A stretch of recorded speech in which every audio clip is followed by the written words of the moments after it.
here. We got Jason and my mom and dad in the 01. Jason's in his 318 Ti. And I'm in the tractor. Well, this just isn't fair. Jason's gonna be rat racing my dad a lot, and vice versa. So there's gonna be a lot of catch up here, because I got pretty much triple the horsepower I have.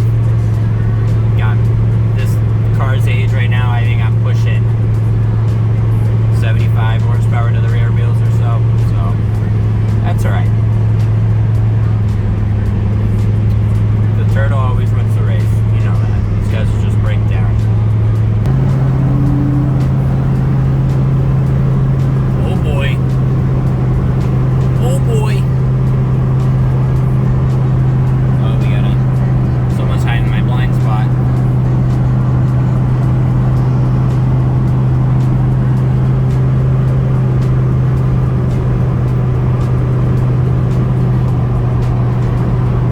My tires are like 20 years old, so that's my limiting factor here. I think my other limiting factor is just because my car is slow.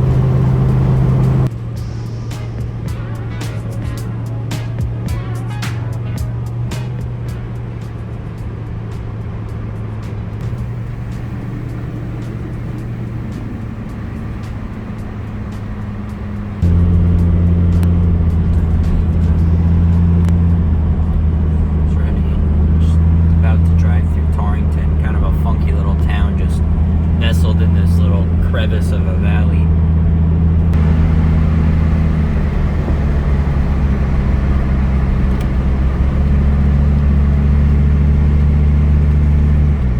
I haven't been to Lime Rock in maybe 4 or 5 years, but I do remember this intersection. So remember this old house with a cool old barn.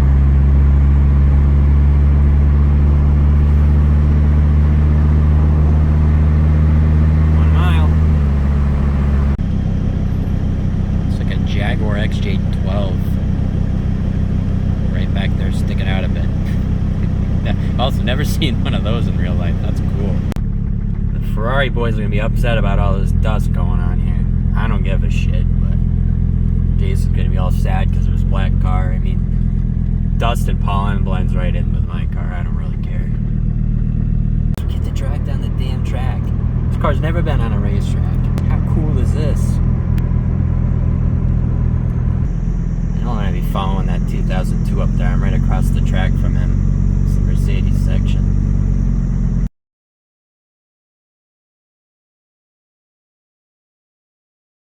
Of course, I joke with him about running a little warm. This radiator's junk in this thing. I have a nice aluminum one I'm going to throw in it.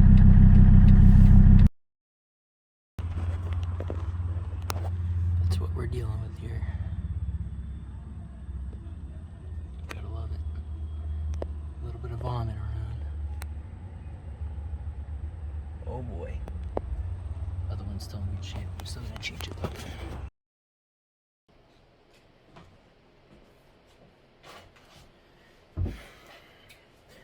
Alright guys, so I'm supposed to be doing other things right now. I have a couple of freelance projects to do, a couple of houses, but I don't really feel like doing that right now, and I actually just feel like doing a little bit of unboxing. So I mentioned in my last video, it may not be the last video, but the video of the tour of my house, I gave the Mercedes an eye out the back door and said there were some content coming up on that car, and I had some plans for it. You see my Mercedes out there. I'm going to release a video really soon on that car because that car is fucking sick. And I have some plans for it too. In terms of traveling, I'm going to put that thing through its paces, I think. So this is going to help you decipher a bit what those plans are, and I'll probably spoil it anyway in this video. Maybe right now. I'm planning on taking a month off. I know. It's crazy. It's not logical, but I want it. And I want to drive all over the country. And I'm gonna do it in that Mercedes because I want to break down. I want to be stranded on the side of the road in the middle of the desert. I want to go up a couple mountains and get stranded just because I want some pretty good content here. I'm getting very desperate. No, I want a little bit of an adventure. Life lately, this house has been great, but professionally, everything's a little bit mundane and it's starting to repeat itself. And I'm finding that I'm just not really that happy with myself career-wise, and I need a refresh. I need to hit the reset button. I need to stop what I'm doing and do something crazy and then do something different after. It's the only way it works with me. I can't I struggle to change without some weird thing changing me. It's very weird, and it's, again, I tend to stay very logical with things to the point where life cannot really be that fun. It's a weird thing, and I'm not complaining. I'm not looking for sympathy. It's just how I am. I'm good at many other things that, much better than some other people, but some people are better at changing than I am. So I need a catalyst. So that's what I'm planning with this. And as of now, the Mercedes is broken. So I'll just lay that out right away. And I guess all these boxes here, you could probably tell, are things that will make the car roadworthy again. Really what's preventing it from being on the road is the CV axles went bad in the back. And it really sucks because those CV axles are only 3 years old. Courtesy of O'Reilly Auto Parts, never do it again. I buy most of my parts now from Parts Geek, which is like a super shady website, but their stuff is really good quality and it's really cheap. And obviously a lot of stuff, this is Parts Geek, but there's a couple FCP Euro products too. The more perishable stuff I get from them, because when they go bad, you just return it and you get free stuff back. It's great. Most of the time though, I get lazy and I don't end up returning it. Not good, but I think that's how their business model holds up, to be honest. But anyways, I have a compilation here of boxes and bags and manila folders, non-tamperable folders. Not sure why. It's not like it's top secret information. It's just some bushings. But anyway, I'm gonna start. Should I start with the biggest box or the smallest box? I think because I have this box, which is the smallest box in my hand, I'm probably gonna start with this. So technically this isn't even taped shut, but for content, I'm actually gonna use the scissors and just cut this tab off. And I've actually not opened this before. It was just probably tampered with. You can tell it looks like someone stepped on it, or it just fell on the road and fell off on the interstate, rolled around a couple times, and some other guy picked it up. So who knows? I don't think these parts aren't really fragile anyway. All right, so here we have exhaust hangers. They're little bushings with a little loop in them, little slots that hook to a little metal arm, and then there's another metal arm on the exhaust, so it keeps things hung, and it makes it so it's not a rigid connection, so there's a little bit of flex going down the road. Otherwise you'd probably just snap this all the time. I think I bought a bunch of these because I wasn't sure how many we needed, and they were only like $3, but it looks like we only have 2, so I think that's enough. Sounds like it would be enough. So there's that. This is Parts Geek. Very pliable, but firm. Sounds really wrong. But anyways, that's good. So we'll do our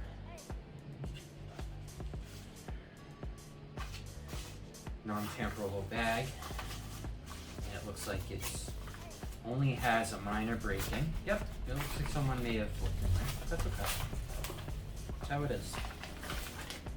Alright, so we have some donuts. And these aren't Boston cream donuts. They look like they're just chocolate glazed. Anyway, these are more exhaust hangers because I think there's a couple different types. And I wanted to be sure I had what I needed in it. See, it says there's 5 in here, but there's actually 4. So that's part of the little bit of the shady Parts Geek website. it's how it goes. I think they were like a $2 piece, $2 each. So there we go. I think we're good.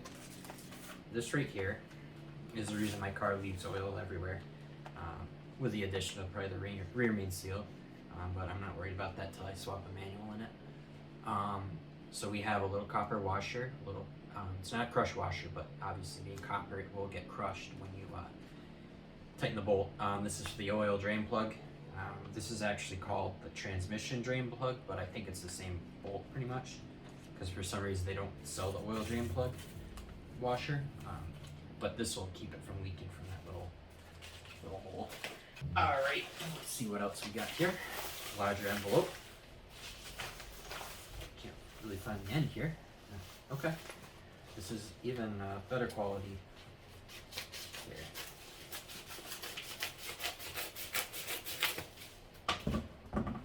All right. So this is this a Parts Geek? Yep, Parts Geek LLC. Let's see what we got. All right, more exhaust pieces. Nice, we got both bolts. We don't have washers, but maybe we don't need them. Again, this is a connection for, let's say, your. It's gonna go from. Now I can't disclose that yet, so we'll get there. But this will connect a couple exhaust pipes together. It's easier than welding everything. And then we have another one. Okay, that was an oversized bag for just that. Alright, I have this bag, which it's a big wide bag. And actually, this is actually something I bought from the Pull Apart Yard. This is like the most important piece right here. So this is actually not even from a W123 Mercedes, this is from a W124 wagon. And this, besides it being really a cool brown and also having these cool real wood slats, so you hit this button and it opens. Every W123 owner struggles with cup holders because we don't have any. We have little indentations on the glove box, which I don't know, that's probably a tiny little cappuccino you could stick in there, but still you have to hold it. This is definitely an improvement because I can stick my cup right in here and it won't flip down and fill my whole tray full of hot chocolate like I've done many times. This I paid, I think, $1 for at the Pull Apart Yard, but it's like mint. It's really dirty and grimy. That car was like destroyed. But this, I already checked the size, and even though it's a W124, it fits right in the W123 little center console tray. So this is great, and it fits under the armrest that folds down. Let's do some easy regular things that you probably just can't even tell what they are. This one's a little heavy. Okay. This, obviously, is a muffler.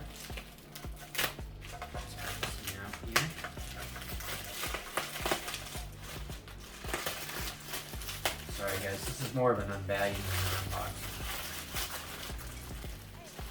Alright, so we got some welds there. They're okay. It looks like they just sliced that with a cutting wheel. Not really too refined, but I'm so surprised they still sell this stuff. And I'll tell you a little bit of modification I'm gonna have to do with this one because my car is a coupe, and all the coupe owners know they don't sell any sort of parts for your car at all. So you have to either buy things from a wagon or sedan. This exhaust will obviously, the resonator back, this is all the same between all the cars. So this is specified as a sedan, but I won't have to really modify this at all. We have all our cool hangers and everything, that's great. I think I paid $10 for this, maybe even less. Maybe it was under 100. I don't know. It's still a pretty good deal. I mean, for what an exhaust shop would end up charging you, it'd probably be around $500 to do a custom exhaust, maybe even more. So that's not too bad.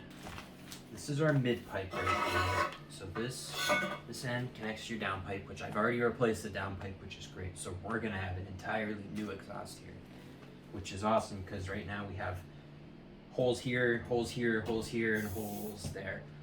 And when the car's idling, you just see smoke all around you and you smell diesel, and it's not really that healthy. I think I've probably lost 5 years of life expectancy driving that thing, sitting in traffic. So, again, to talk a little bit more about the difference between a coupe and a sedan or wagon. So, everything on a coupe is like 12 inches shorter, like 11 and a half, I think. So I replaced the passenger side floorboards with a sedan floor pan, but the rear portion I had to shorten by a foot. The front pan section was actually exactly the same. I was pretty surprised and pretty happy.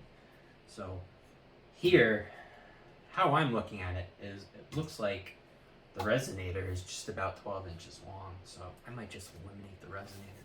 Give it a little rumble, because at least all exhaust is going to discharge out the tailpipe, not midpoint and through the floorboards into my respiratory system.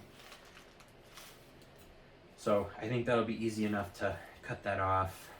I don't know if there's there's no weird arms or anything that attaches, so that's great. I just modify it, weld it to the rear. And they give you this donut, you could call it, that hooks on the flange up there, and hypothetically it would line up with the bolts that were already on the downpipe, which is new. So I don't think that'll be too difficult to take care of. It's just going to, again, be shortening it, figuring out how we need to do it. I think the rear end has the same type of cove and bump up as a sedan. I think a wagon is actually slightly different, because you have the rear trunk area, and I think it's really flat, and you also have the tank rather than in front of your trunk. On a wagon, it's underneath the car, so I'm not sure if the exhaust is slightly different there. This is for a wagon, so we may have to mess around with it a little bit, but that's fine. I can weld. All right, and this was actually like $130, which I thought was a great deal. Again, so we'll have my downpipe. When I bought it, I think it was $75. So for around $350, $400, including the bushings and the little hangers, we have an entirely new exhaust. All right, so we have our first FCP Euro box here, indicated by this nice blue tape. You always know it's going to be a good day. And I think this is just a bunch of perishables.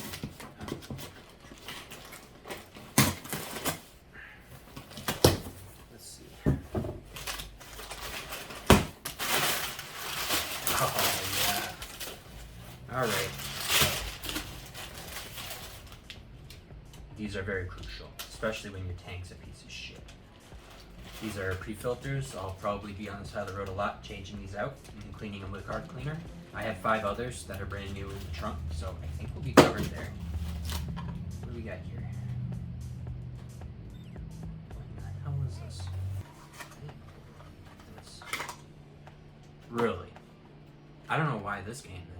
This must have been some extra deal. Because this is a pre-filter, but it's a Bosch pre-filter. It's like, this was probably $10 versus $3 of these other ones. It's like, I don't think I remember checking that box, but I must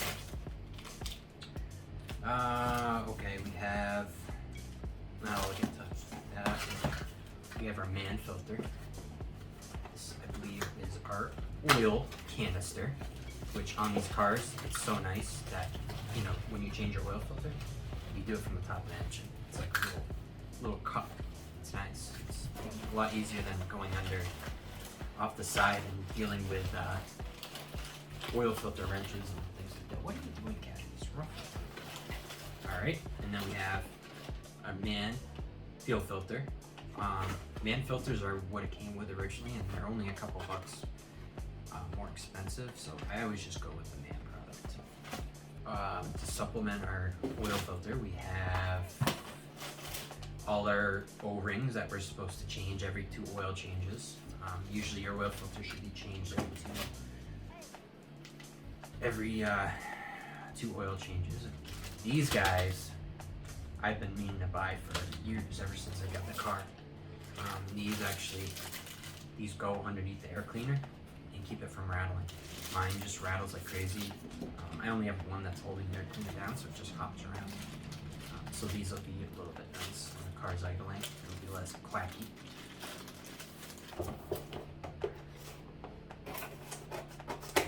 Alright. Is it Maili? But it's also a good brand. Air filter, because mine is saturated in oil right now. Has a little blow by. Car has like 260,000 on it now, so I'm not too worried about that. This will be just an really easy thing to change. Allow it to breathe a little bit better. And I think this box weighs nearly 50 pounds. You can see it. I mean, it's all deformed. It's been through hell. I think I know what these are. This is really what's keeping the car off the road. Okay.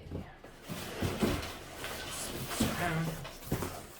Oh, beautiful. I can hardly wait. God, these are heavy. Alright. It looks a little long for Mercedes CV axles, but that's supposedly what they are. Let's see what we got here. Oh, that looks correct. Oh my god. Look at that. Oh my god, those are so damn heavy. I'm gonna get this bad boy right here. Holy hell. Feels like a bunch of oxidized batteries.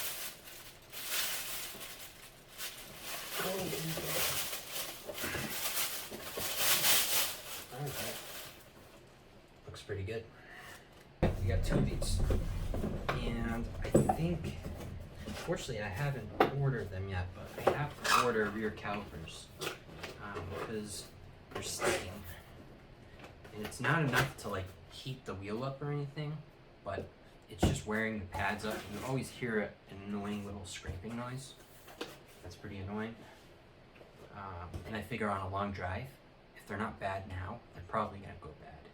But that concludes the unboxing for now. If I get the brake calipers for the rear, I'll add to the unboxing a little bit. But we'll work on giving you a tour of the car and kind of looking at the damage that's on it right now, the problems it has, and then we'll go and address all these problems, because it's a great car. I mean, that car was on its last leg when I bought it like 4.5 years ago, and I've dailied it since then. I've gotten the Yukon just as a spare vehicle, so when that car broke, it was kind of nice to have the Yukon. But the Yukon was never meant to be a daily driver because it's like really bad on gas, and diesel has come down a little bit, which is great. Hopefully right in time for the trip it'll be mid 3s, low 3s, high 2s. That'd be great, because that's like my expenses pretty much. I'm not going to stay at many hotels. I'm going to just sleep in my car and bring a tent. Like, that's how I'm doing it. This is a budget driven trip. I don't want to come back and be broke. So we'll catch you on the next one. Take care, guys.